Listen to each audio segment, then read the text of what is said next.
Do not adjust your digital device. What you are about to see and hear may shock and appall you. Join our hosts as they encounter countless thrills, spills, chills, and hilarity as they explore the very weirdest in pop culture. The following media is so strange, so beyond the scope of what is normal, it will make you ask the question, why does this exist?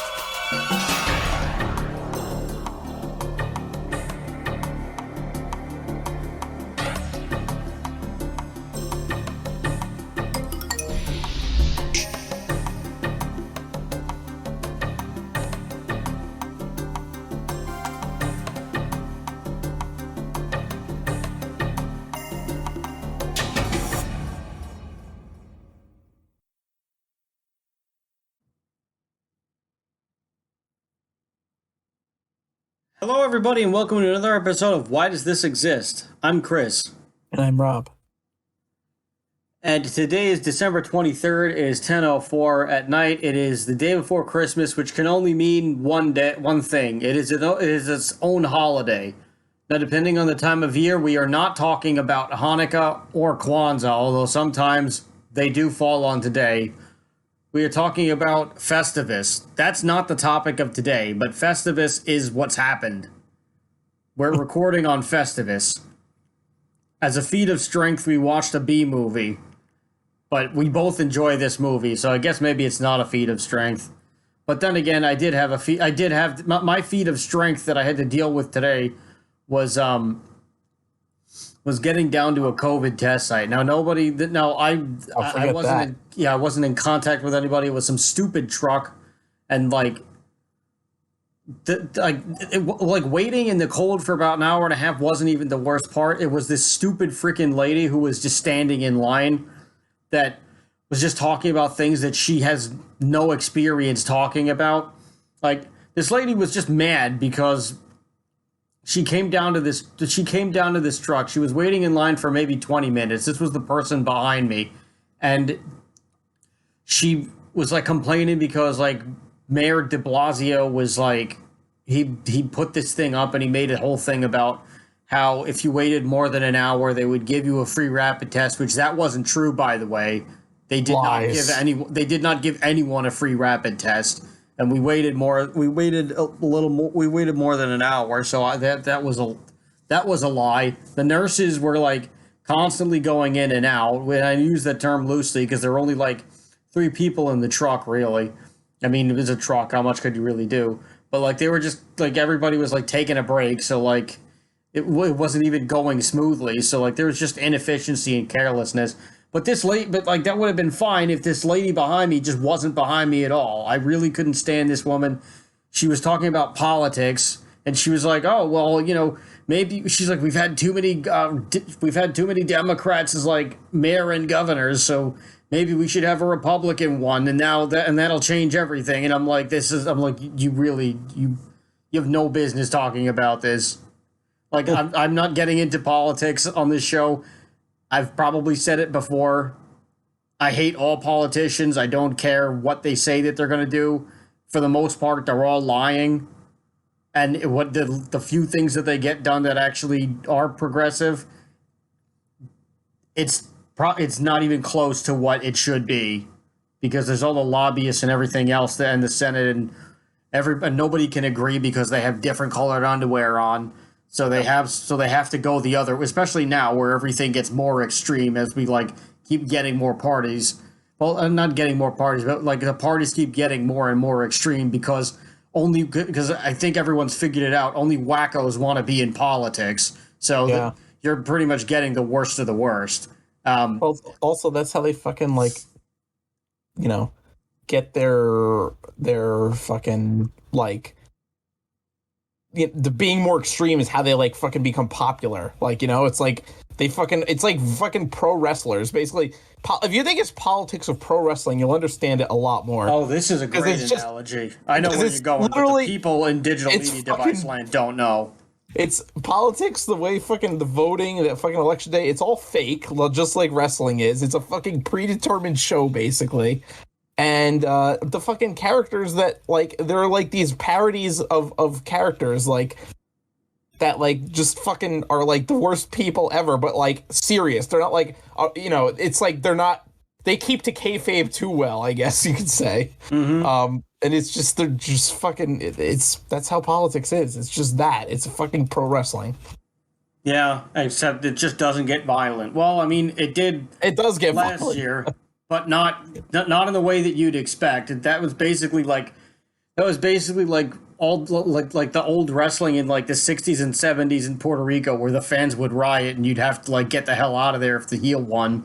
But that's oh my, you know what? Everything really does come back to wrestling. Anyway, I just wanted this lady to be like, to just like thrown in a gulag, but my prayers weren't answered, so I had to deal with this thing for like an hour and a half, and so did everybody else. I assume that she has since been put in a gulag, and they've thrown away the key, and she's never getting out. At least in my mind, that's what happened to her, because I will never see this woman again. That's what you think.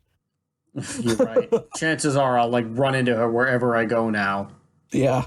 I hope that's not the case. She's probably listening to this podcast right now. Well, good. Well, my face was all bundled up, so you don't know who I am, but I know who you are, lady. I'm always watching. Always watching. Bah humbug to you. If you see me before I see you, or no, if I see you before you see me, look out. All right, enough for the airing of grievances. Happy Festivus, everybody. I hope your unadorned pole is sitting in the corner of the room. Tinsel is, of course, very distracting. I hope each and every one of you are having a happy Festivus. I hope you all have your own Festivus miracle. Yes, a Festivus for the rest of us. All right, and enjoy whatever holidays it is that you celebrate, and I hope that you and your families that are all like safe and warm. At least the people that are listening to this.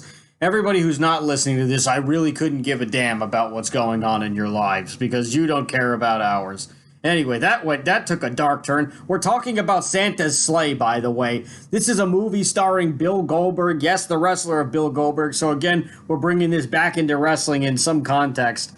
Everything's related to wrestling. Yes, everything is somehow related to wrestling. But we're talking about this movie. It's where Santa is actually the spawn of Satan, and he's actually been like manipulated into doing good because he lost a bet with an angel. We'll get into details. And time's up. He goes back to being bad, and he like goes on a big massive like killing spree, and that of course on Christmas, because why wouldn't it? In Hell Township, of all places. So that's what we're going to be talking about today. It's a really great and fun movie to watch. It's just very over the top, and I enjoy it. It's a good time. And well, also the funny thing is Bill Goldberg is Jewish and he's playing Santa Claus. So how hilarious is that? Anyway, Why Does This Exist? We're a podcast that talks about the very weirdest in pop culture, whether it's a movie, a TV show, a video game, a toy, or some very strange household appliance or something of that nature. Everything is on the table. It's all like there's nothing off limits, and there's a variety of ways that you can support this show. If you're here, thanks for coming, and you should tell all your friends and family so that way more people can find out about us and we can take over the world. You can help support us by giving us some money, and you can head over to Patreon since 'tis the season of giving. You can why make a charitable donation to the Human Fund when you can actually do it to our Patreon. That's patreon.com/whydoesthisexist. Name of the podcast, Why Does This Exist? Follow us on Twitter. That's twitter.com/WDTEpod. You can find us on Facebook at facebook.com/whydoesthisexistpod. And if you want to let us know how we're doing, and you want to do it in like private, email us at whydoesthisexistshow@gmail.com, or if you want to give us a tip and just say, hey, I found out about this weird thing that you guys should talk about, send that over to us. By the way, if you can sign up to our Patreon for only $1, and we'll put you in on the Discord. You can pitch your ideas and everything, and maybe we'll talk about some stuff every once in a while. There's also some other there's also some very other nice rewards on there. Like you could pick a topic, and you get to be on the episode, and you get to talk with us about that topic. So you get to be the armchair expert for the day, basically. By the way, we're not actually experts on anything. We're just two morons trying to have a good time and entertain you. So we say some things that are a little crass, but that's because we thought that it would make you laugh. If it did, it did. And if it didn't, well, tough shit. Life is not fair. You can also check out our episodes, and you can read some bonus articles that we're putting up every once in a while at whydoesthisexistpod.com. And you can find us on a series of other platforms like YouTube, which we would strongly advise that you like, comment, and subscribe to the channel. That's Why Does This Exist? With question mark at the end. If you need to be that specific, you'll find us. You'll find us there, and do what you got to do. You can also find us on Podbean, Apple Podcasts, Google Podcasts, Spotify, Amazon Music, Audible, Pandora, TuneIn, Alexa, iHeartRadio, Player FM, Listen Notes, and Stitcher. That's the news. Here's the weather. You are now about to witness the strength of street knowledge from a ragtag group of rogues. Let's get on with the goddamn show. Santa Sleigh.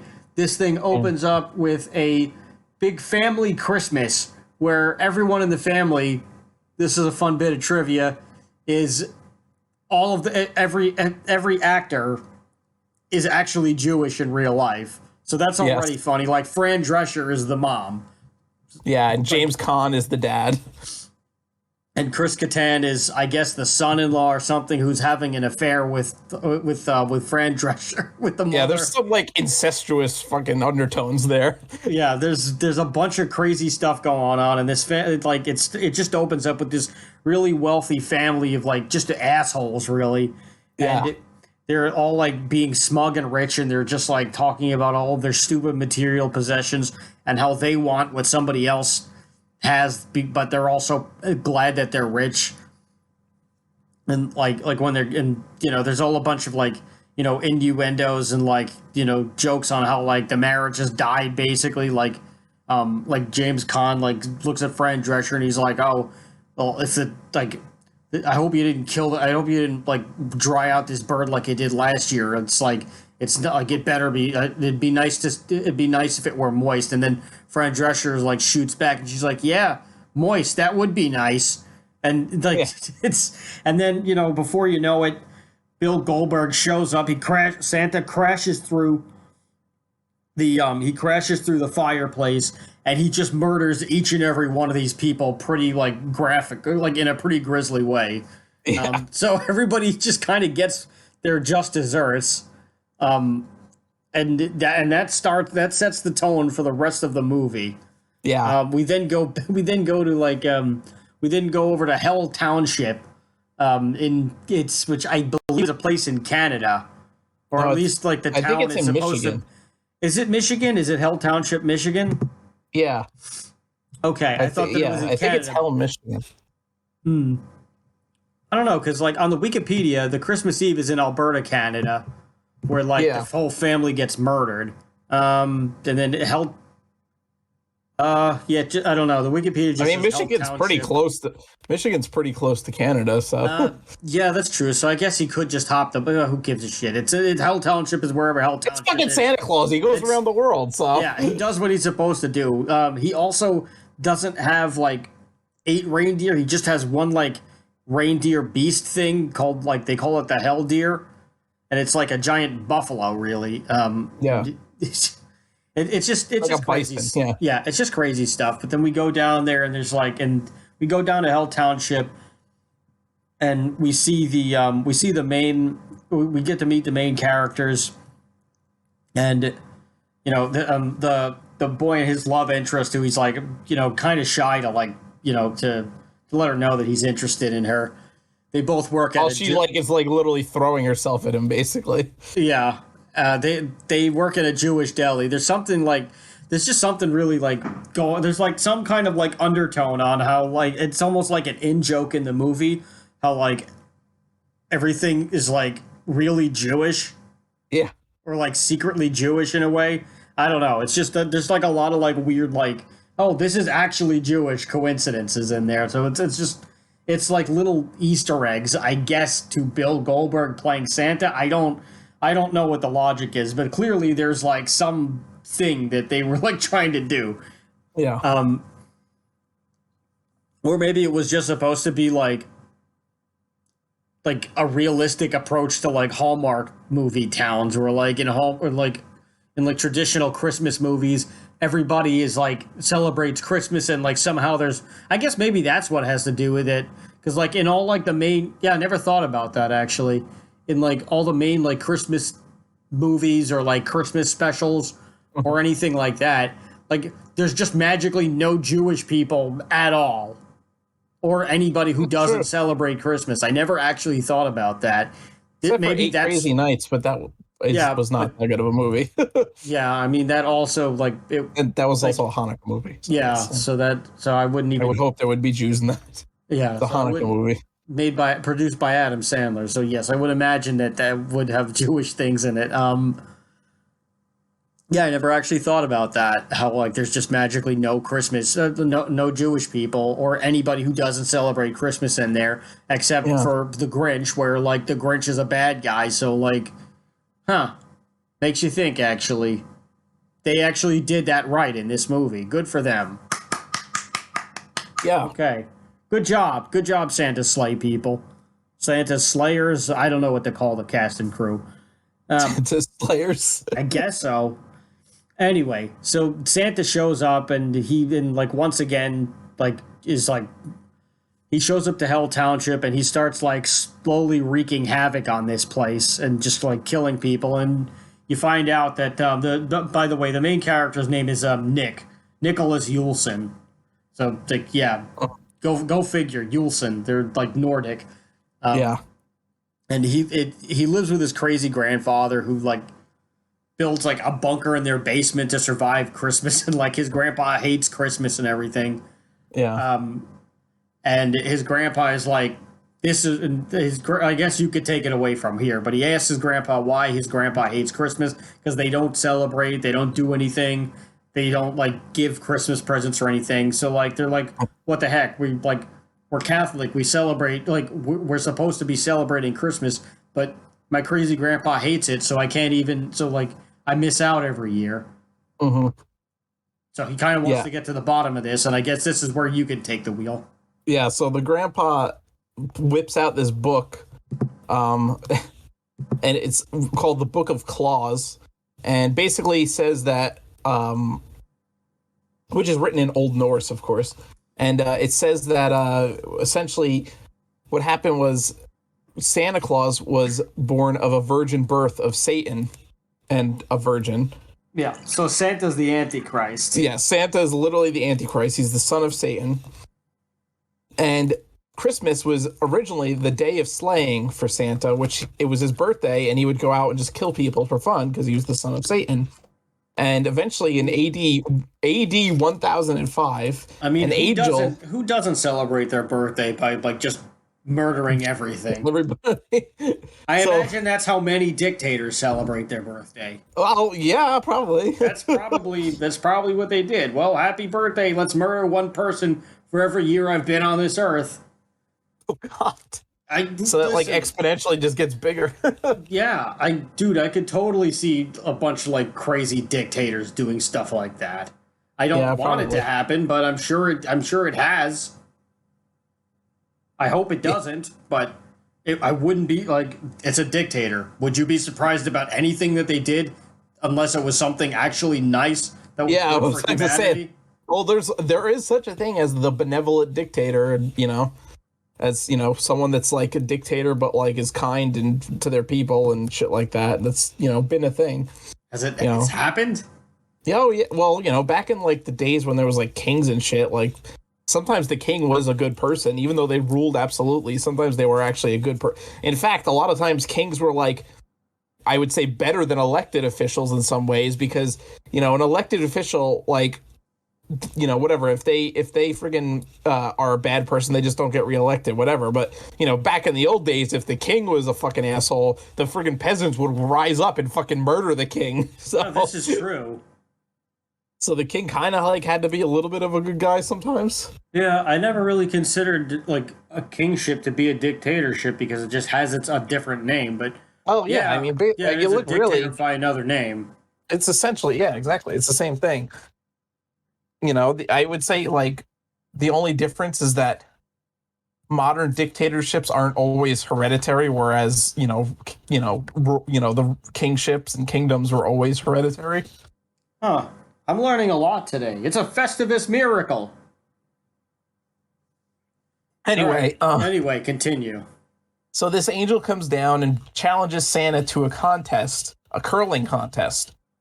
Basically makes a hole. Santa's ice fishing, so there's a hole in the ice, and he says, "Okay, well, the person to get the rock closest to this hole wins, and if I win, then Santa, you have to be nice for 1,000 years and deliver presents to children." By the way, while they're telling this story in the movie,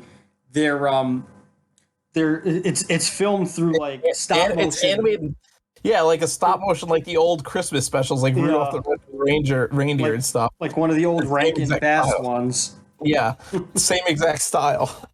So it's actually pretty funny. It works very well, and it does. I feel like all movies should do something like this.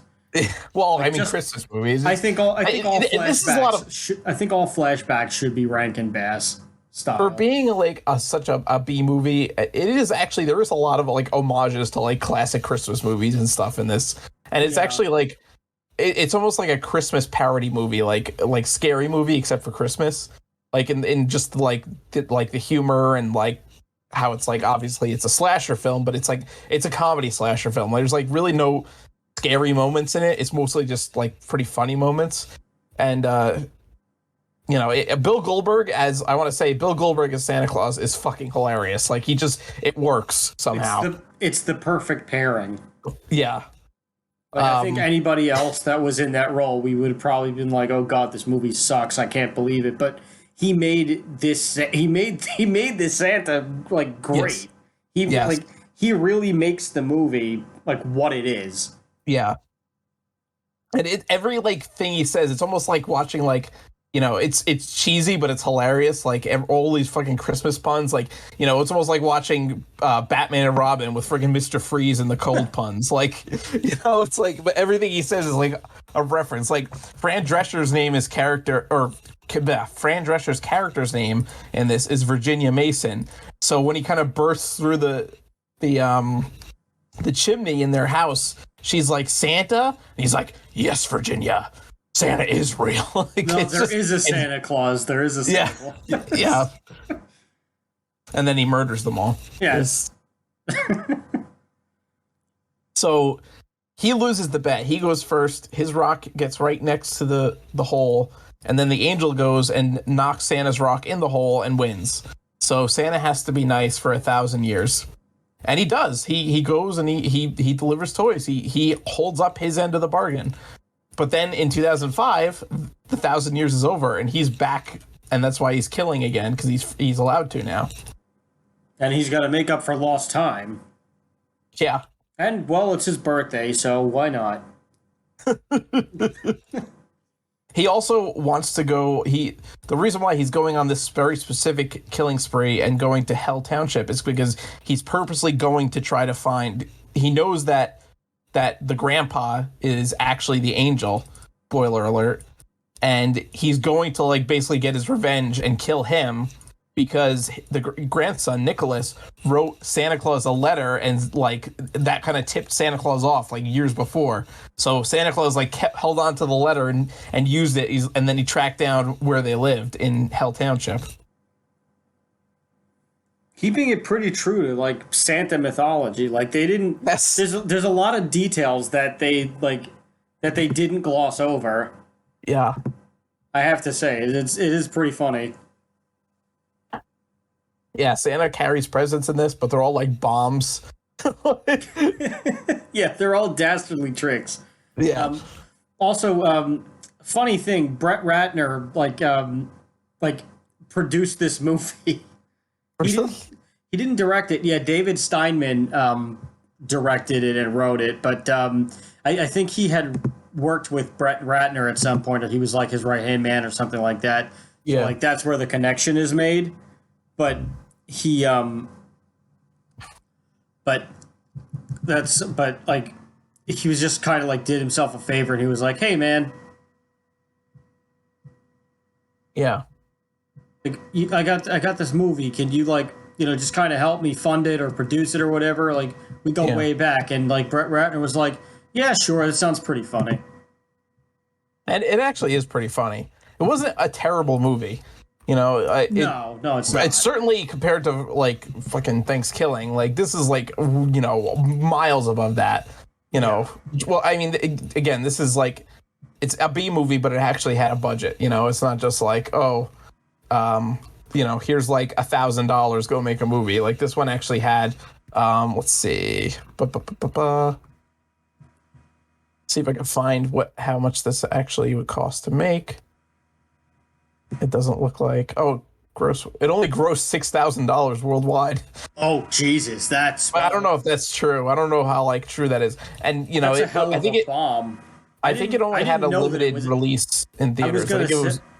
I was gonna say I don't even know where like they would even put this in theaters. I always thought that this was like a straight to video. I didn't even know. Yeah, it looks like it was released straight on DVD. All right, well that's how. I mean, but I would be very surprised if something like this ever got like a theatrical release, unless like you like went to like a movie theater that just a screening. Like, yeah, if you went to like a Nighthawk Cinema or like the Alamo or something, and they like just did it as a special thing. That's the only way I could see it being in a theater. I can't see this getting an actual theatrical release.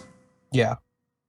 No, I mean it is fairly low budget for for having the cast that it has, which is if they're not small actors. Like everyone that was in this movie was in something else, and of course they got James Caan and Fran Drescher and Chris Kattan, but and they got Tiny. He was like made a cameo. Yeah. Yeah, so he's a gas station attendant who actually. Yeah.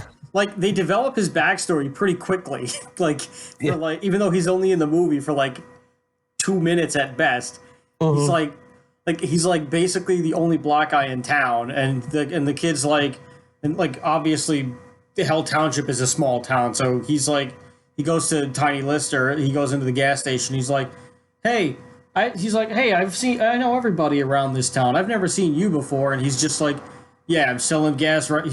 He's like, yeah, I opened up a gas station because I needed to get away from all the violence in the hood, and it's just like, oh, that's okay, yeah, wow, that's pretty good. Good for you. Like starting up your own business, getting out of there, taking a chance on yourself. Good for you, man.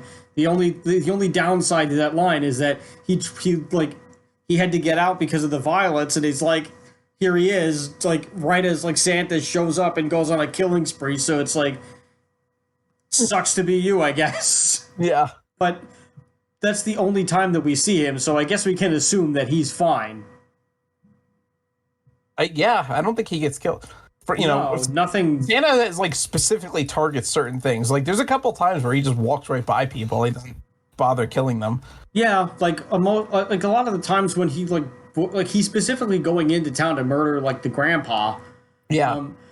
And I guess Nicholas too. Like he just wants to cut off the Yulson bloodline so that no angels or angel descendants can confine him to to being good ever again. Mm-hmm. But for the most part, the only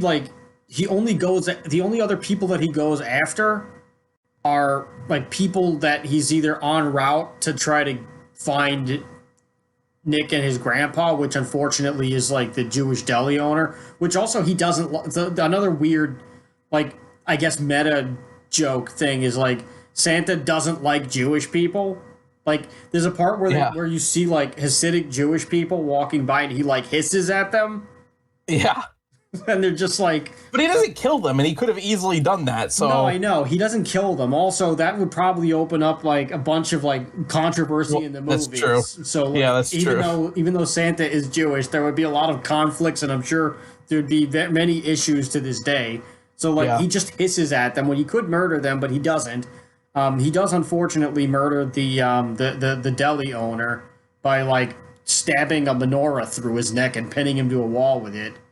He gets pretty creative in some of these instances, but it's because he won't tell him where Nicholas is, so he like kills him instead. Yeah, and then he goes and kills all the police.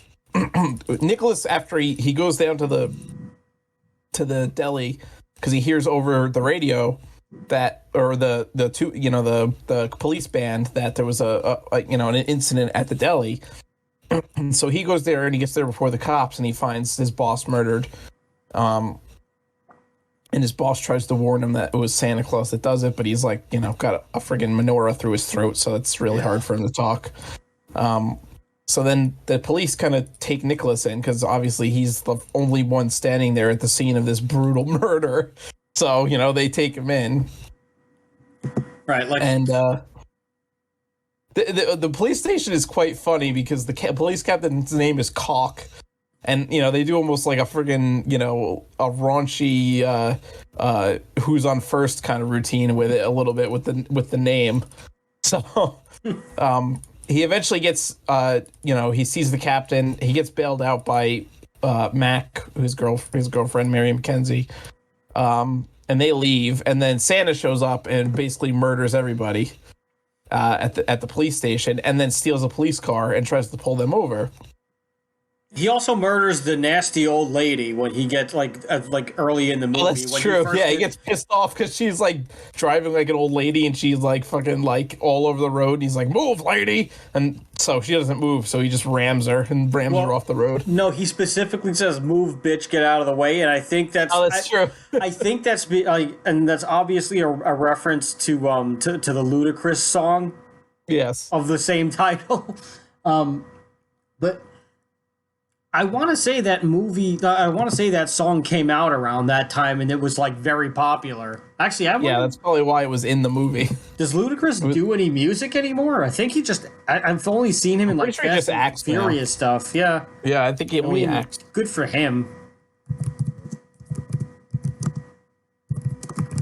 Let me see what year that song came out. Now I'm curious. Oh, released 2001. Okay, but it was probably still it's still probably pretty damn popular. It was still popular at that time. Yeah, everybody knew what it was a reference to. Yes.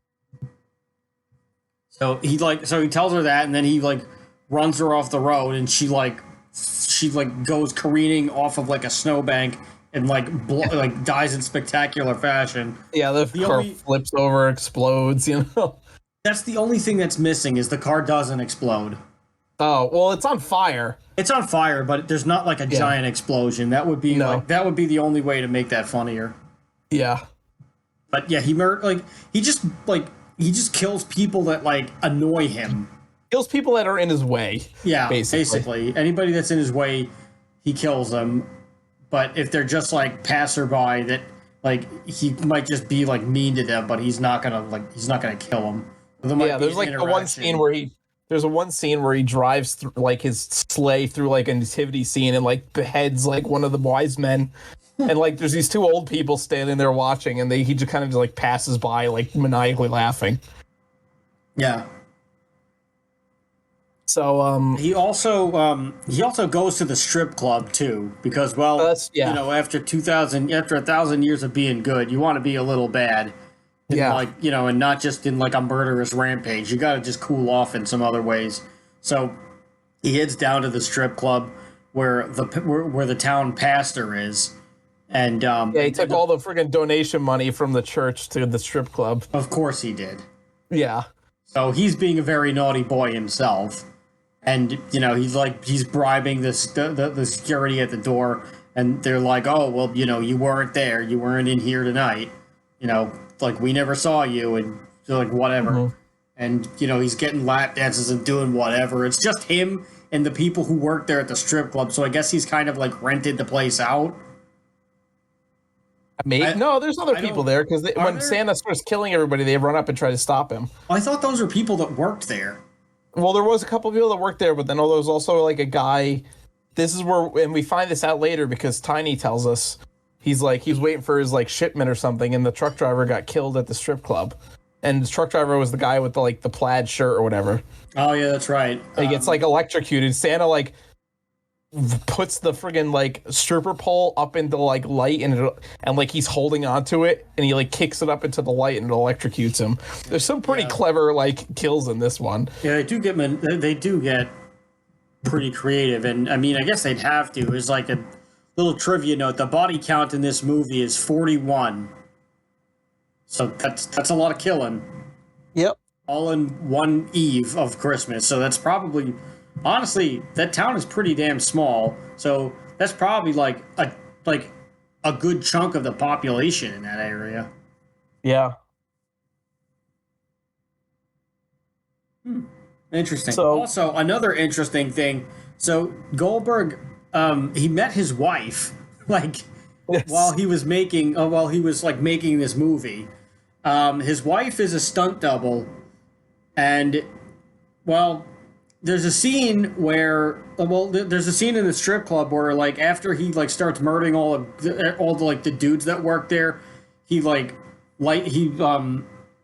basically just like burns down the club for like all the girls, and he's like also like like being a little like frisky with the women too, where like he just like grabs one and like makes out with her and she's like disgusted and like runs away. And there's all these other things, and there's one woman who's like she's on like a swing somehow, and like she's like she swings into him crotch first, and that lady's his wife.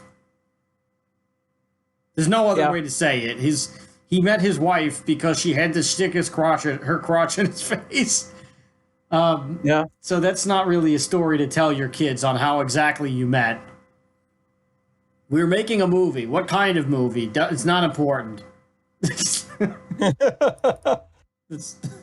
That's how do you go about that? Your mom was a stunt woman. Oh, that's cool. What what was she doing a stunt when you guys met? She was. Like there's no way to explain that meeting to anybody except like that where it's not awkward. Was she topless in that too, or was she still wearing this like something? I don't remember. No, I think there was only one of them that was topless, and it wasn't. Okay, yeah. Because it's like that's not something you want. Like you don't have to fucking like let me watch this movie Santa's Sleigh. Oh look, my dad's in it. Oh shit, there's my mom. Oh my god, she's topless. Like like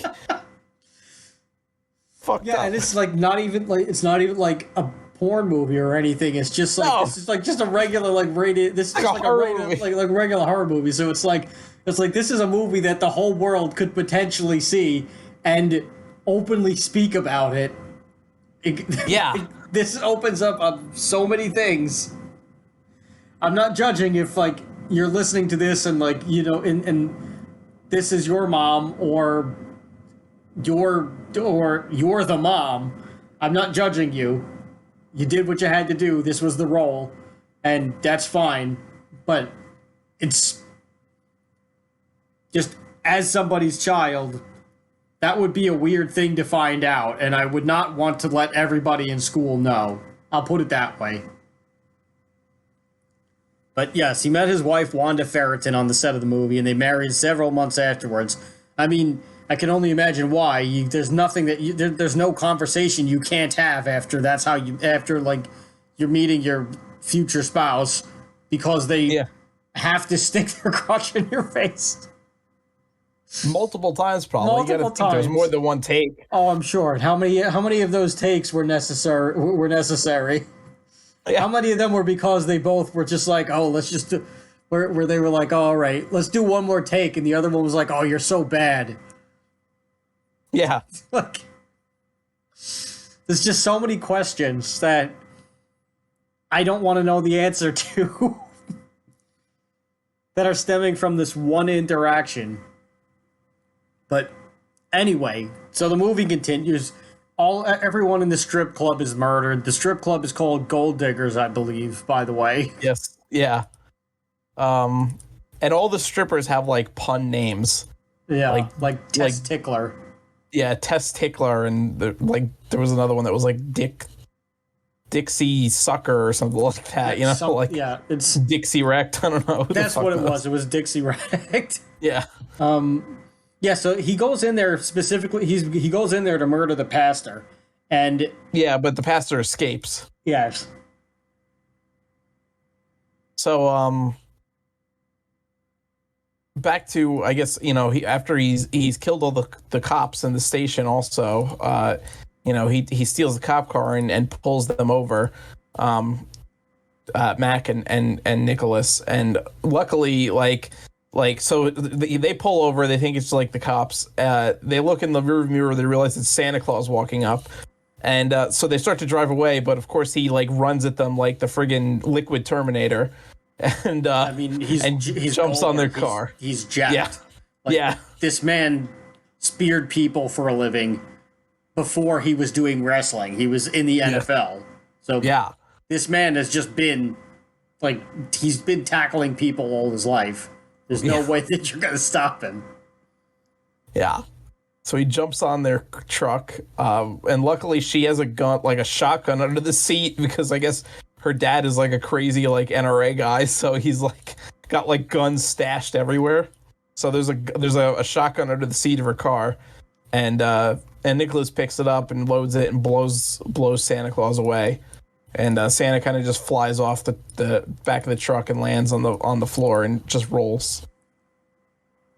And so of course Santa Claus survives because he's the son of Satan, so he's some kind of supernatural being, and at this point, now Nicholas knows that they are screwed, and Santa Claus kind of follows them back to he realizes his grandfather was right, so they run back to his house to get into the bunker to be safe. But it's already too late because Santa Claus follows them. He kills a bunch of carolers that are standing in the way when he gets to the house. I mean, personally, I don't like carolers either. Yeah. So yeah, he just murders them all.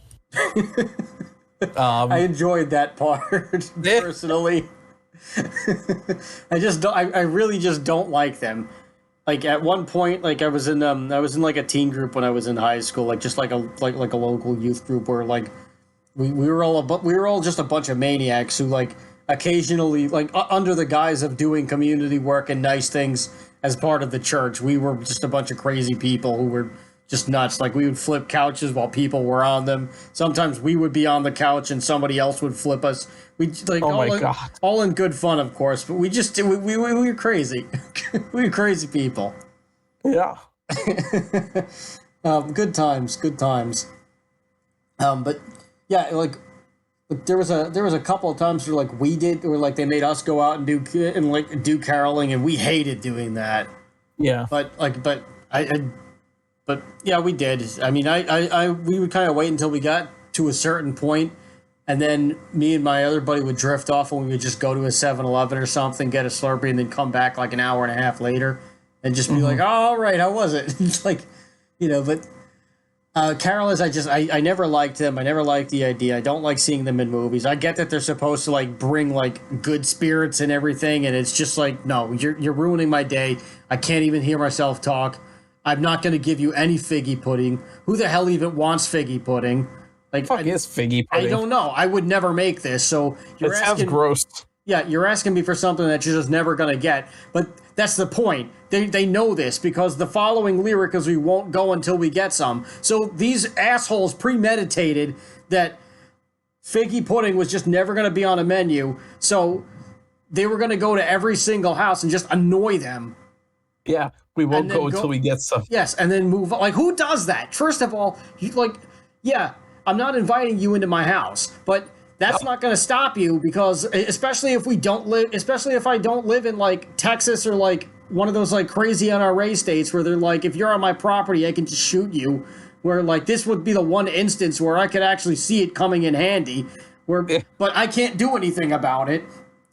So here they are, just singing the damn song. My TV is at full blast, and I can't hear it anymore because they're just getting louder, and they're getting closer to the house within the legal parameters. So And then they're banging on the door and scratching like zombies for their figgy pudding. yeah, and I can't do anything about this. I don't have any figgy pudding, so they can't even go. And even if I wanted to go out, buy the ingredients, and like make the damn figgy pudding, or even order it out from like Amazon and like have them wait like a couple of hours, then they're blocking the door. I can't leave. The delivery person can't come in unless it's just Santa who's coming down my chimney. But I'm sure they've got like I'm sure they put like one of the like small children on top of my roof, and and that kid is blocking the freaking chimney. So I'm pretty screwed. I'm boxed in. Well, it'd be good if Santa came, because he would kill them all. He would just like in this universe, Bill Goldberg Santa Claus. Yes, in this universe it would be great, and he'd probably murder me just because. And I guess that's fine. In that But at that point, you just welcome death. Yes, at that point, that's all that I could ever ask for is the sweet release of Santa Claus just barreling through my house like an evil Kool-Aid man and just murdering me. He'd probably just spear you through like the wall, out the window, down friggin' onto the street. He probably would, and he'd probably have some weird Christmas-themed pun for the whole instance. That's true.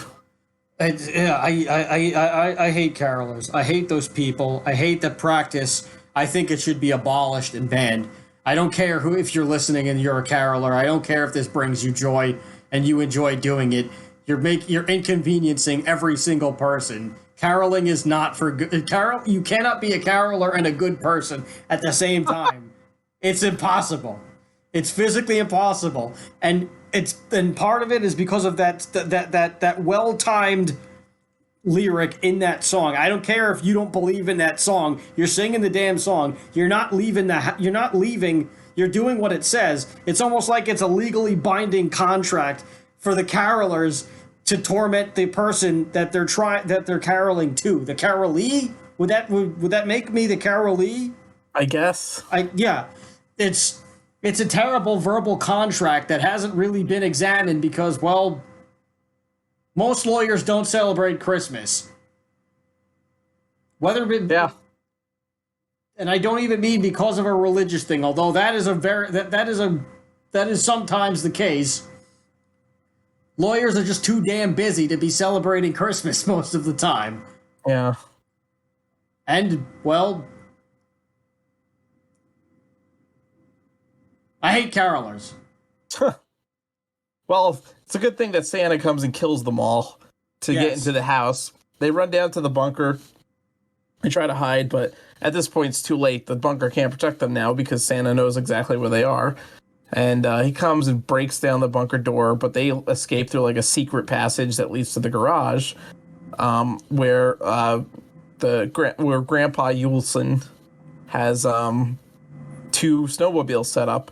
So they get on them, and the one doesn't start, so they're trying to like start it over and over again, but they can't get it started. So Grandpa decides to stay and confront Santa to give him a distraction so the kids can get out of there. So he starts taunting Santa Claus, but then all of a sudden Santa summons his sleigh and it runs over Grandpa. And Santa says, "Grandpa's run over by a reindeer." Yeah, and then he steps on his head. Yeah, curb stomps him. Yep. So the kids escape on the snowmobiles. They get to the high school. They get into the gymnasium, and I guess there is like a hockey ring there. So they're kind of cornered, and Santa comes out riding a Zamboni. Because of course he does.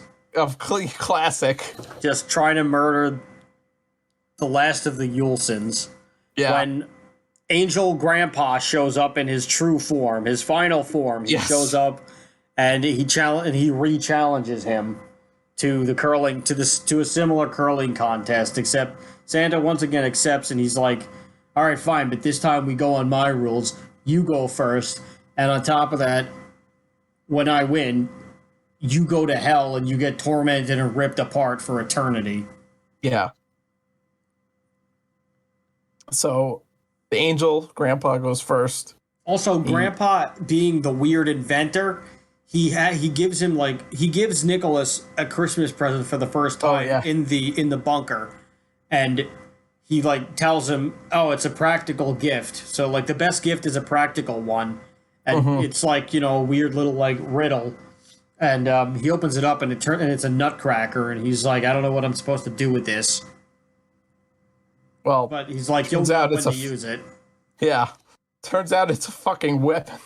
Yep. So Santa Claus, the angel grandpa goes first, gets pretty close to the hole. Then Santa Claus just picks up grandpa and throws him and slides him, and he knocks the rock into the hole. So Santa Claus was never planning on actually playing fair and trying to win. He just was luring them into a trap. Yeah, he just wanted to get revenge. Yeah. So and he almost gets away with it too if it wasn't for those meddling kids. Yeah. At this point, it strikes midnight at the North Pole, but Santa's like, well, the North Pole is where all the time zones meet, so it's I say when Christmas is over. But then at that point, Nicholas remembers that he has the nutcracker and he uses it, and he shoots Santa Claus with a walnut that is launched out at super speed, and it fucking embeds itself in Santa, and he's kind of stunned. It's an enchanted walnut. It's a holy walnut. I guess it's I don't know what I guess they blessed the wall. I guess they dumped the walnut in holy water. I don't know. There's no logic and there's no explanation as to how this walnut is supposed to do that. Yeah. It stuns Santa Claus. It gets embedded in him. So at this point, Santa realizes he's he just gets the fuck out of there. He's done. So he leaves, and Nicholas and Mac go back to where they had previously gone through, where there was a shooting club. And they're like, oh, you all have to come help us shoot Santa Claus, basically. Right, so all the riflemen, they all start shooting up at Santa Claus, who's trying to escape. And then Mac's dad comes out with a fucking bazooka and blows Santa Claus out of the sky. There's bison meat everywhere. Yeah, the fucking bison just gets blown up. The fucking sleigh's gone. And they find the pastor impaled on a flagpole. And so they blame him. They say, oh, he was the Santa Claus killer all along, not knowing that Santa Claus actually escaped. And it is seen right before the end boarding a plane to Winnipeg so he can get a connection to the North Pole. And he's dressed up as a biker, and he's friggin' his beard is in a beard ponytail. I don't know what you even call it. It's fucking braided or whatever. Yeah. And he's dressed up as a biker so no one recognizes him. And the woman's like, oh, do you have any baggage? And he puts his sack on the fucking conveyor belt. And so yeah. And then the credits are actually pretty cool because it's every single person on the credits is naughty or nice. They have a little check mark or a little or it's a little gift symbol that's green or a little red X, and the entire stunt crew is red X'd. So I guess they're dead. Yeah. Or they're just all naughty. I mean, Santa Claus kills anybody in this one. He doesn't care if you're naughty or nice. Yeah, he's pretty indiscriminate. Yeah. Just as long as you just stay out of his way and you'll be all right. Yeah, so after the credits, Santa's looking over his naughty list, and he looks into the camera and says, "Who's next?" Which is, a famous Goldberg line, basically. Yeah, it's his catchphrase. Yeah. So it's like Arnold with "I'll be back," pretty much. Yeah. Which there is no sequel, unfortunately. I actually like this. I think I would like a sequel to this. As long as Goldberg is playing Santa Claus again, I think I would watch it. Yes, that's the only way that I would see it, is if he reprises Santa Claus. Yeah, it can't be one of those sequels that happens 10 years or 20 years later and none of the original cast is in it. When they made a sequel to fucking Jingle All the Way with Larry the Cable Guy. Yeah, terrible. I was just thinking of that. It was horror. I will never watch that. I will never watch that. I'd rather fucking gouge my eyes out. I'd rather have carolers come to my door. Yeah, I'd rather have fucking Jehovah's Witnesses come to my door. I'll have figgy pudding on standby.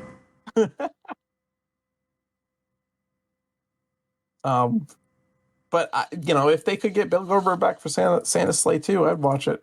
Yeah, I mean, it'd be a way to get his wife out of retirement too. Yeah, I guess.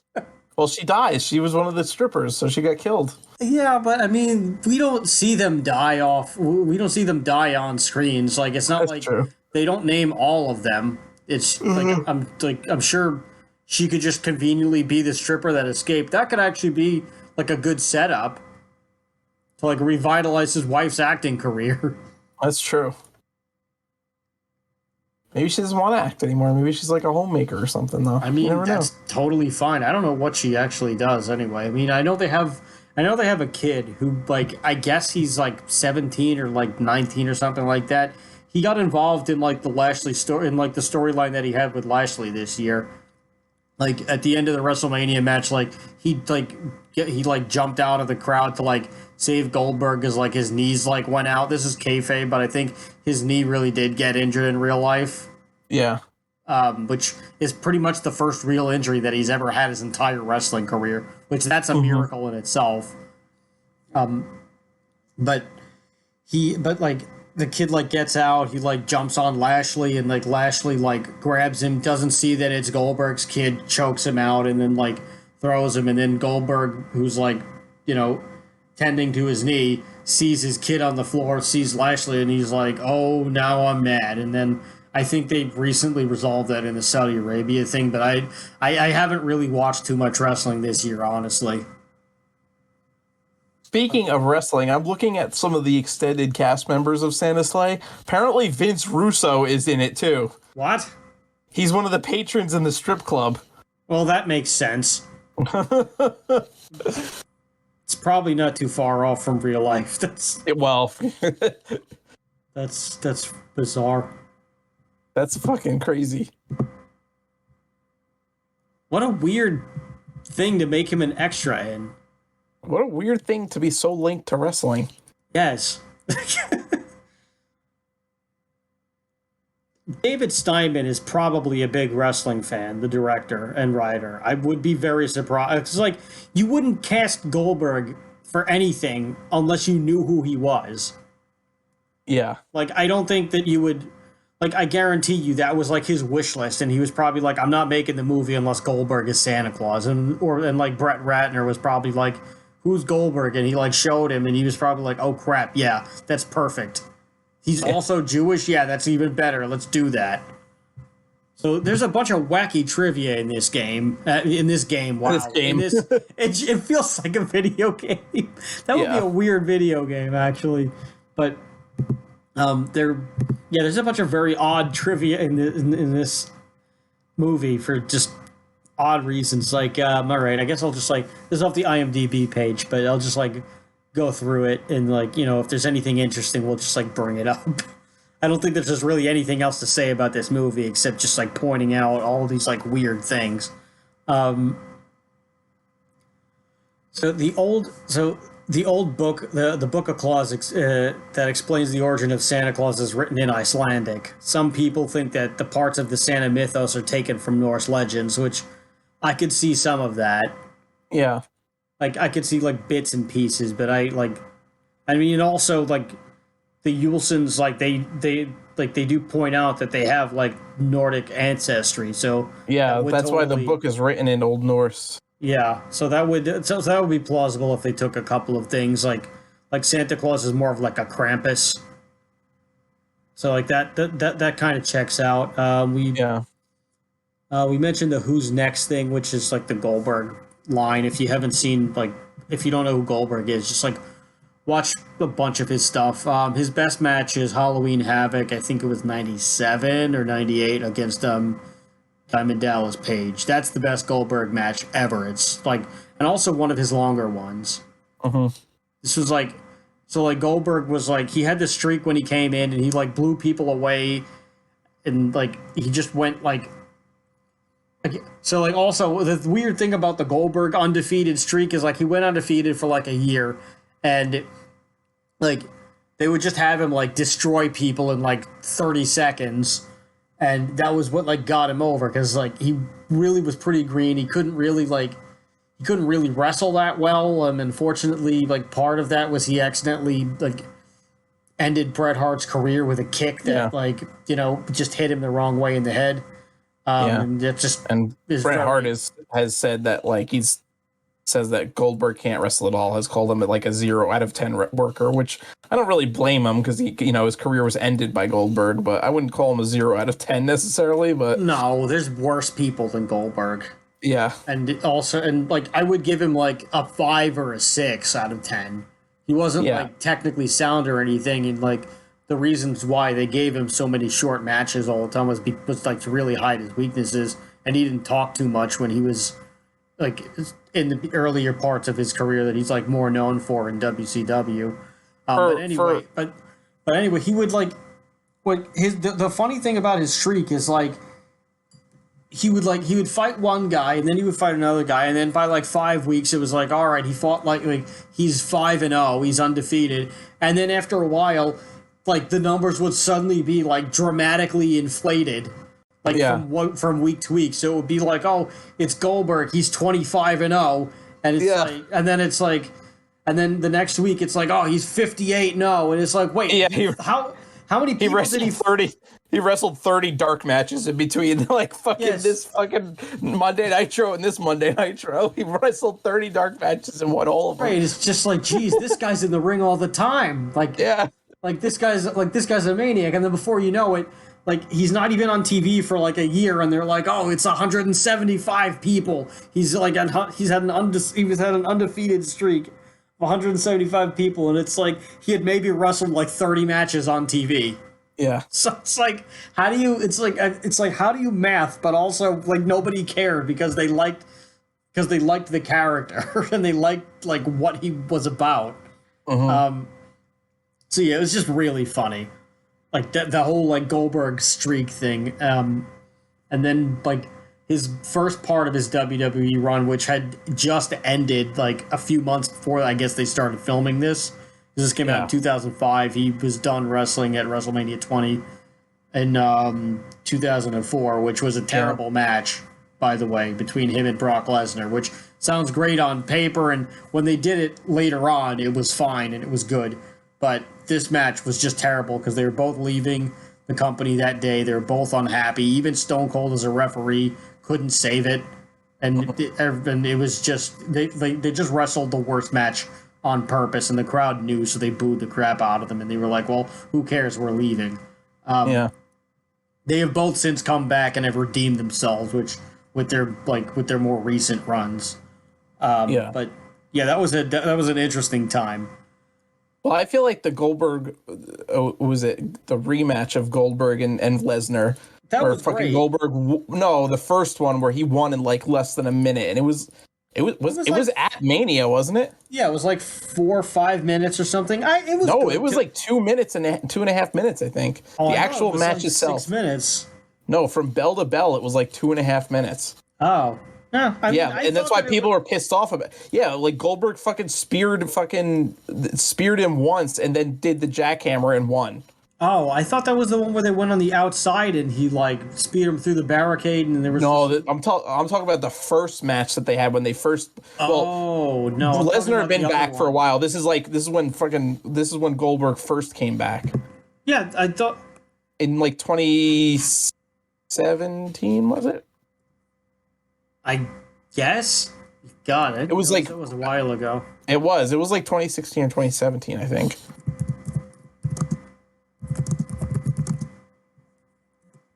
You mean the WrestleMania 31? Yeah, I think that's what. Yeah, 1 minute Goldberg defeated Lesnar in 1 minute. It was Survivor Series. Oh, okay. Yeah. No, I was talking about the Goldberg WrestleMania defeated match. Lesnar in 1 minute and 26 seconds. Oh no! People were pissed off because it was like it was like such an overhyped match, and like I guess they were trying to make Goldberg look strong because he's like fucking like 50, fucking squashing, and he's squashing fucking Brock Lesnar, the top fucking guy in the company. Yeah, but it was like people were pissed off because like they overhyped this match, and it was a fucking pay-per-view match, and it was 1 minute and 26 seconds.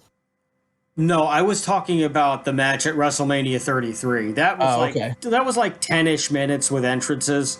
So like Yeah. it was just basically exactly what you expected to happen. It was Yeah. just like two guys doing their like greatest hits reels on each other basically, Yeah. which was really all that you could ever hope for. Like Well, that one I think they kind of had to redeem it because the fans were so pissed off about Survivor Series yeah, that they that didn't one want a repeat of that. yeah, no, the WrestleMania match was good. Yeah, so like in more recent years, he needs to like Goldberg kind of needs to like retire. He occasionally does like a decent one, but most of them are like, well, you kind of seen him once, you've seen them all, and like after the Brock rematch, after like that Brock match at Mania, there was really nothing else that they really needed him to do ever. So like now they just kind of bring him back because well, Vince McMahon in his old age is like extremely senile and just is very out of touch. He's on TV again with Austin Theory, and he looks terrible. His skin is all saggy and everything. It's like very weird because it's like Oh yeah. not. It's he looks like a Muppet. It's very odd, and he's inaudible. Well, he's probably Like, all stretched out because of fucking all the steroids and shit he did. And he was all Oh, I'm puffed up, sure. and then like he fucking doesn't do it anymore. So now his skin is just loose. Yeah, his body can't handle it because he's like pushing 80, I think, or he's like 70. He's in like his mid to late 70s or early 80s. I don't even know, but he looks Hey, older than he is now, and it's very weird. Like He's 76. yeah, he looks like a corpse. Anyway, we have Corpse Vince on TV now, and it's just very strange because he's inaudible and like you're not even like listening to him, and you're just like, this is not the same person that I watched on TV and looked forward to him years ago. Anyway, back to the freaking the trivia things. Yeah, It looks most like if not fucking all Vince of the McMahon Senior now. yeah. The leads in most, the lead, most if not all of the leads in the film are Jewish, which additionally, I think that's just funny that they're Yeah. intentionally doing this, or maybe Yeah. unintentionally, and they're just like, oh well, that's hilarious. No, I think it was I'm intentional. sure it was, and also a lot of the best actors are Jewish anyway. That not that there's like great, amazing actors in this movie, but well, James Caan is pretty good, but I guess that's Well, James Caan's a good actor, but this is not a good role for him. Like it wasn't like no, his he's like fucking magnum opus role, you know? I hope not. I feel bad for anybody in this movie where it is their magnum opus. Well, it was probably Brock Lesnar's wife's magnum opus. You mean Goldberg? Yeah, Goldberg. Jesus, fuck.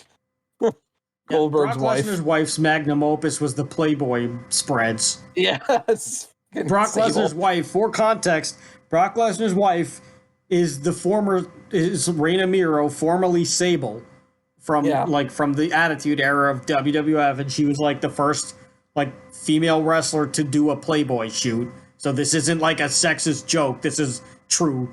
That's like that was the highlight of her career because she probably made a crap ton of money on the royalties. Oh yeah, I'm sure. Anyway, if you want to hear somebody say terrible things about her, I'm sure you'll find it. Jim Cornette has a lot of things. Well, Jim Cornette is fucking braver than most because I've seen other guys. Jim Cornette trashes everybody. I've seen X-Pac and shit, or like I think it was X-Pac. I don't remember who it was, but they like refused to trash Sable and like several wrestlers because fucking her husband's Brock Lesnar. Well, yeah, because they're gonna run into him. Yeah, exactly.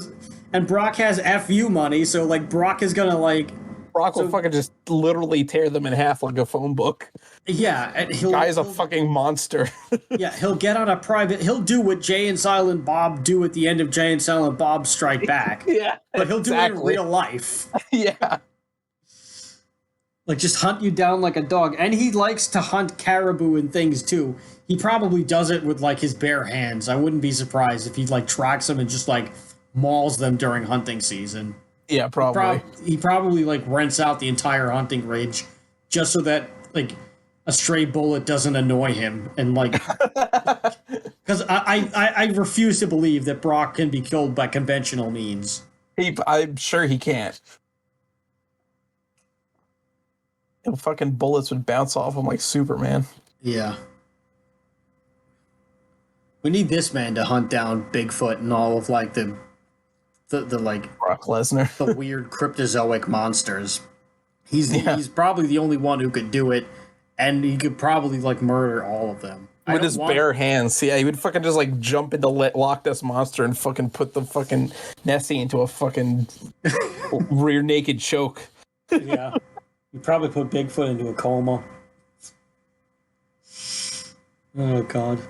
It's probably in Portland. I mean, that thing is probably in Portland, Oregon. They have like a whole like Bigfoot like craze in that town. It's funny. Well, it's like the Pacific Northwest in general is just where fucking, there's a lot of fucking Bigfoot sightings. Yeah, but I mean, like in Oregon specifically, there's like a ton of Bigfoot merch wherever you go. I'm not surprised. It's a big Bigfoot area. There's actually, I heard once, I don't know how true this is, and here we're fucking getting into like, fucking conspiracy territory here now on Why Does This Exist podcast, but I heard once that they found some like Native American... Too bad we don't have a truth or whack scheduled for this one. Yeah, I know. Well, this could be a truth or whack, I guess, kind of, but not really. Mm-hmm. But, so anyway, I heard that they found some like Native American like something, if it was like, I don't know if it was like writings or like fucking pictographs or something, which basically or it was like stories handed down like through like generations and stuff. Like, because I think the Native Americans, especially in the Pacific Northwest, I think a lot of them were like, it was like word of mouth was like, there's also how they passed on the traditions and stuff. There's also a big Native American population in Oregon too. Yeah. Well, yeah, in the Pacific Northwest in general, there is a huge one.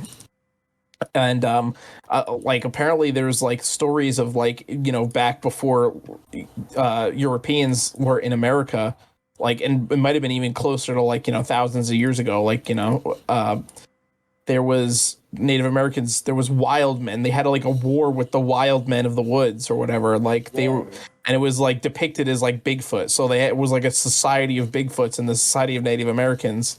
And they had like a massive war, and like the Native Americans, I guess, won. So that's why Bigfoots are so rare, because they wiped out almost all the Bigfoots.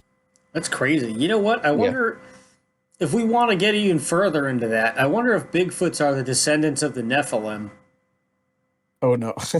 if the Nephilim was a real thing, which like this goes into even crazier things, where like into like pre like Egyptian times and like ancient Egyptians and things like that, like we're like in this world, apparently at one point there's like there's like a theory that there were literal giants in this world, and and like the giants and like Nephilim were like the children of like angels and humans,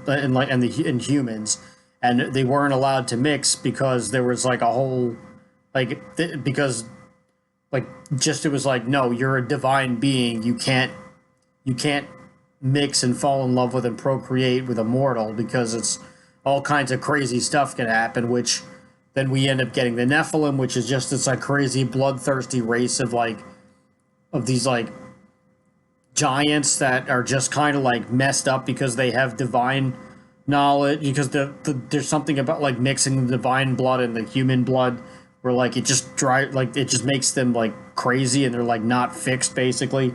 Well, it's like the story of and they're just like murderous, and they're not good, and then that's part of the reasons why the Great Flood had to happen.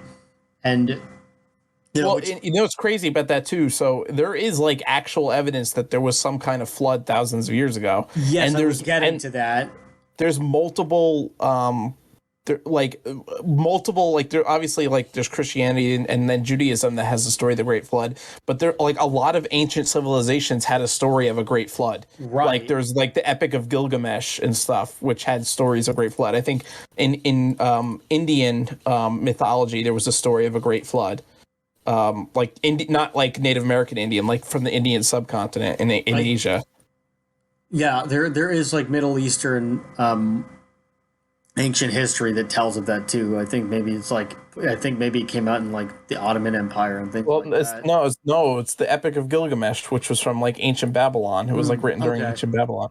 And that was like Gilgamesh was supposedly like this legendary Babylonian king or something, and there's a flood, and so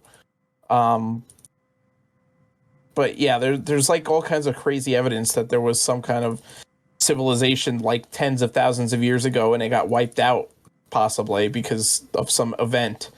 And this goes to the stories of it, like Atlantis and stuff like that. But right.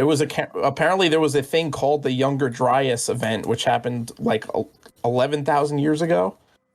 And basically what it was a massive cooling event. Like Earth went back to the Ice Age. Like it had been warming for like a long time, and it was like, like it was today. And then like 11,000 years ago, all of a sudden there was like this like massive drop in temperature, and they went down to an ice age.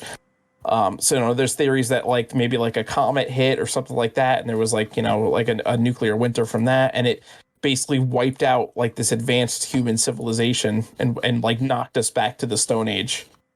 It's possible. I wonder if that. Oh, or I wonder if that was just simply the way that the Earth adapts to a big rise in temperature. Because like the Earth is so old, and it's adapted to every situation. Where like I'm wondering, or like sometimes I wonder if the world is just simply adapting to what's going on now, and it's not. And like yes, global warming will just. I wonder if like a part of me wonders if it'll take care of itself, meaning that the Earth will continue to adapt and evolve, and it'll just like take care of it, and potentially that could be through a massive cooling. Like I don't know. I'm not a scientist. I'm just some guy. So like I'm not. I have no knowledge of anything. So please don't go around and say, oh well, this guy in a podcast said don't do that. Like this is just something that this is just one of many things that I think about, but it's probably not even close to true. Yeah. But it's an interesting thing to ponder and debate, but do not take this as fact or evidence or anything. I'm just some idiot in my house just talking. On Festivus, no less. Festivus for the rest of us. All for you. Anyway, so continuing on these weird things, I think that maybe the Bigfoot are a descendant of the Nephilim, and it could be a descendant of the Nephilim that we'll never. I don't know if we'll know or anyone, but Brock Lesnar could murder them all, and so could Bill Goldberg as Santa Claus. I don't know about Bill Goldberg in real life. I mean, he's got things to do. He's got money to make, but in more recent years, his matches haven't been good. Like he almost killed the Undertaker during when he concussed himself because he does dumb things sometimes. Yeah, but he'll be there however long Vince McMahon wants to pay him for, and that's not necessarily a good thing. I think he's done all that he needs to do, and that he should probably retire after this Lashley feud. It was fine, but it wasn't anything that was it wasn't must-watch wrestling. There hasn't been a lot of must-watch wrestling in a long time. Kind of sad about it. Anyway, so other things. So Goldberg's wife agreed to do the movie because she thought that it was a movie starring Jeff Goldblum. So she wasn't even. Yeah. So she wasn't even she wasn't even supposed to. She wouldn't even have done the movie if she knew that if she knew anything about this movie. She didn't know that the lead actor was Goldberg instead of Jeff Goldblum until she actually showed up to work one day. Oh my God! So Goldberg can thank his wife for not paying attention, because otherwise they would never meet. So that's just kind of funny, where she's just yeah, I'll do a movie. And then she's talking to her friend, and she's yeah, it's got Jeff Goldblum in it. And then later on, it's who also is Jewish. I feel like this would be really weird if Jeff Goldblum was Santa Claus. Oh my God, that would have been what the fuck? I feel like this would be still a cult movie, but not for the reasons that we're talking about it. And it could have been this probably would have been the movie that killed Jeff Goldblum's career. Or made his career. I mean, he does a lot of weird shit now. He does do a lot of weird stuff, but I think it's because people have grown to appreciate him. Or I think if he did this, I don't think we would be talking about him as much. I think we'd still be talking about him, but I doubt that he'd be I doubt that he would be Grandmaster in Marvel movies if he did this. No. Well, I think the thing is that he was in blockbuster movies. Like, he's like a blockbuster actor. So, like, he wouldn't have done something like this. It's too small for him, probably. Probably. But Goldberg was just like, hey, I just stopped wrestling, so yeah, I guess I'll do this. But yeah, that's how he met. So he met his wife because, first, how funny is that? So, like, I wonder if she even... Oh, God, what if she thought that she was shoving her crotch in Jeff Goldblum's face the whole time? Oh, my God. This is terrible. This is... that like way to lower, like, I guess, like, way to, like, you know, set your expectations somewhere, like, set the bar high, and then you're like, oh, it's this guy who just stopped wrestling. He's not even a wrestler anymore. All right, I wish I knew about this sooner. I'll go through with it. And then it's like, oh, he's actually really nice. And then it's like, oh, he's my husband now. And it's just like, yeah, how funny is that? I was trying to shtup Jeff Goldblum, but I ended up with this guy.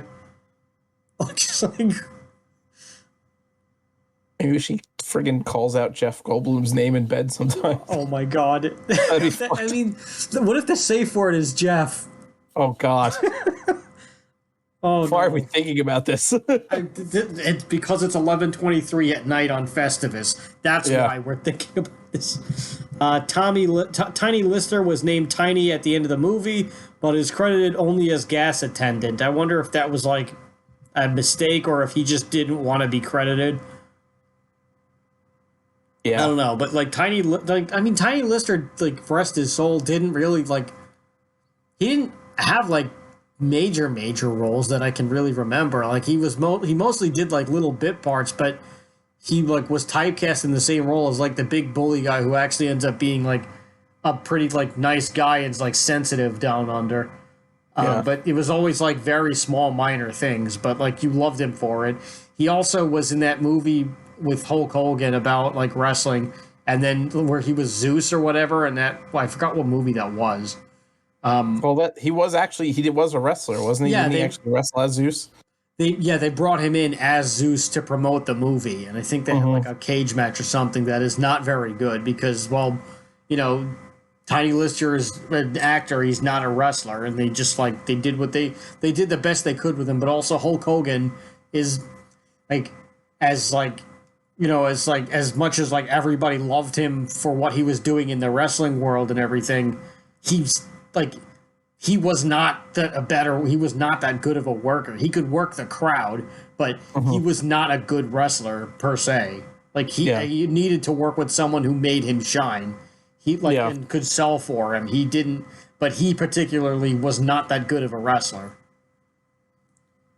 But I think he was like an actor, so I mean, I would say he was more of an actor than a wrestler, because like his expressions and everything were great, his promos were great, but his actual wrestling ability was very limited. But like when you're watching those matches, you bought into it, so you didn't care. Like, you bought into the character of Hulk Hogan. You did, but like if you were like looking at him today as like strictly a wrestler, you would like. Hulk Hogan's wrestling ability would not get him very far today, is what I'm saying. No. Well, he came out at a time where like you didn't have to have great wrestling ability; you just had to be a great character. Yeah, you know, and that was what he was. So, yep. All right, more trivia. We got a lot to go. I kind of want to just wrap this up and get through the trivia. I think we could just wrap it up. I mean, there's a lot of interesting things. Yeah. Filmed in with I'll just like read them. I'll just read them quickly. I think we already got just about like all the funny ones for the most part. Filmed in Wetaskiwin, Alberta, Canada. Upon learning that their town was going to be doubling in a movie for a place called Hell Township, the locals of the small Alberta city often joked that it was quite appropriate. All right, so they were sporty about it. That's nice. The whole Mason family is played by Jewish actors. We said that's in the beginning. The name of the family that gets murdered immediately is the Masons, which is meant to be an inside joke since their characters are celebrating Christmas. Yes, we said that. When filming the final Zamboni scene in Bruderheim, Alberta, one of their film trailers caught fire. That's kind of scary. I hope everybody was okay and that nothing was damaged apart from like contents that can be replaced. Which I'm assuming that there were, since that's not a trivia question of like, you know, X people were actually murdered, so that's good. 3 of the local banks in Wetaskiwin were redressed for the film. BMO, aka the Bank of Montreal, became Bank of Snow, complete with a snowflake on the sign. TD Bank became Hell's Bank, as if all the other banks weren't in hell. And the nearby RBC, aka Royal Bank of Canada, was changed to be Stinknecula Software. Well, that's a weird name, with a cartoon vampire on the sign. Okay, that's funny. They are a very heavy like debt bank, so like a lot of their they do a lot of like the leveraging deals, so they put up the capital. So I guess that's the point, is that, you know, their blood's like, it's a blood sucking bank, and like the bankers at Royal Bank of Canada are all bloodsuckers. I guess that's the point. But despite all this, none of the redressed banks are actually seen on screen. So what the hell was the point? They just did it just to do it? That's a waste of money. Yeah. I guess maybe they thought they would use it in shots, but they like edited that stuff out. Who knows? But that's a waste of money. In the first scene at the deli, well, I guess better safe than sorry, because if they did use it, and like the bank is there as Royal Bank of Canada, they'd probably sue the movie into oblivion. Probably. So yeah, I guess that was just like a precautionary thing. Who knows? At best. In the first scene at the deli, Miss Talbot, who's the old lady who dies, gets dumped 17 quarters in the counter to pay for her sandwich before taking one back. Her total was $4.50. She only paid $4. All right, further reasons why she gets what's coming to her. Yeah, because she also like makes us think about it being $4.50, and she's like, "Is that what the senior discount?" Yeah. And then the guy's like, "How about $4.25?" Like, yeah, and then she tells him to like go screw himself. And then this was moments before she's murdered by Santa. Is well deserved. Yes, rightly so.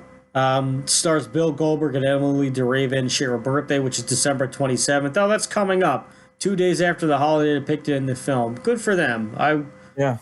Happy future birthday, Goldberg and Emily DeRaven. Robert Culp, who plays the grandpa, had also previously appeared in another Christmas horror film, Silent Night, Deadly Night 3. Better watch out. I didn't even know that there was that there was one sequel to that, let alone 2. Well, I knew there was one, because Silent Night, Deadly Night 2 is famous for like a scene where like the guy like goes outside and shoots some guy, and he's like, "Garbage Day." Oh, that's the Garbage Days. Yeah, that's from Silent Night, Deadly Night 2. Oh, okay. I've seen the first one. It's pretty bad, but I've never seen the other one. I mean, they're all pretty bad. Well, yes, and the oh, I didn't notice that. The movie is part of the notorious German Schlieffaz series. I don't know what that is. Thus, it was aired December 2019 on a German TV station, Tele 5. Schlieffaz is a German abbreviation, means the worst films ever. Oh, okay. Because it's like a friggin' almost like a Mystery Science Theater 3000 for Germans. I guess they do. I guess every like once in a while on like this German on like Tele 5, they do like a movie marathon of just like bad like Christmas horror movies or something, or just bad Christmas or just bad movies.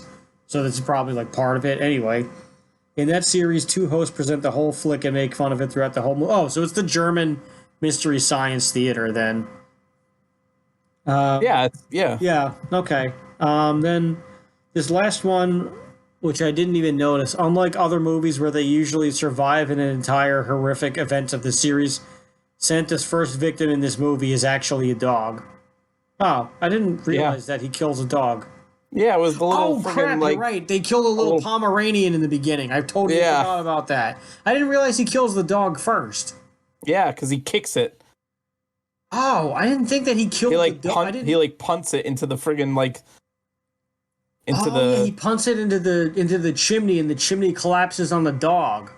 Yeah. I forgot about that. Yeah, all right. I didn't realize that the dog was first. Poor thing. But then again, I dislike Pomeranians very much. They're just annoying little things. Yeah. Like I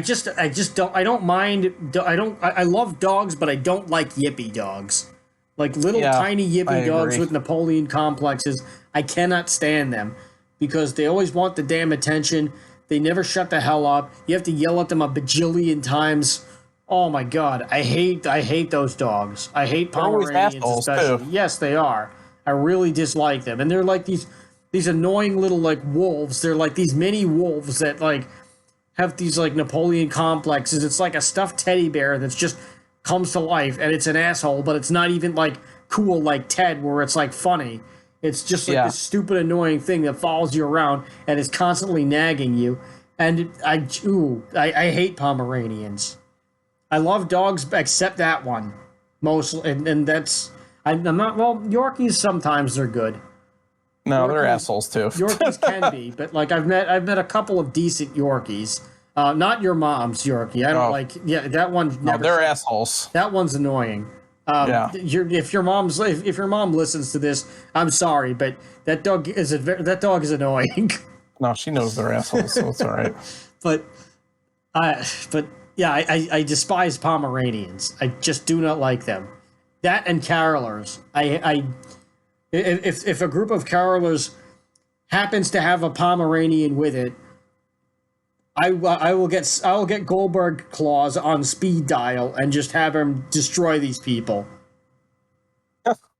Goldberg claws. I just want them to go face down in figgy pudding. Pudding.